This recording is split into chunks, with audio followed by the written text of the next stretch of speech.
جایی که میتونید از اینترنت بیسیم رایگان استفاده کنید بهشون میگن وای فای زون و ما میخوایم هر دفعه با شما به یکی از این مکانها بریم.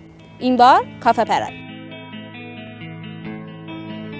بولوار کشاورز، جنب بیمارستان ساسان، پاساژ سامان. یه پاساژ به نسبت متروک است که تهش کافه پاتوق تهرانی‌های اینترنت بازه.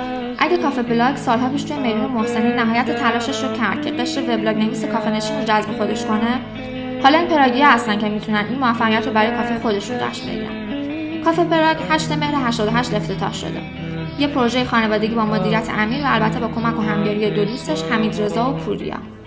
در واقع همه ما شنیدیم که پراگ شهر کافه هاست، به زیبایی مشهوره، که خیلی کافه های قشنگی داره. یه بخشش اینه، یه بخشش شاید برمیگرده به بهار پراگ و اون چیزایی که باز ما در واقع میدونیم از اتفاقایی که افتاده اونجا، و یه بخشش هم واقعا نوستالژی به این اسم، به خاطر اینکه یه سری از دوستان یه کافه به این اسم داشتن و همین. این قهوه خونه مدرن بزرگ سیگار مجاز و اینترنت مجانی. هم میتونید توش پاستاهای خوشمزه بخورید، هم نمایشنامه خونی ببینید و گاهی اوقات اجرای زنده موسیقی رو گوش بدید.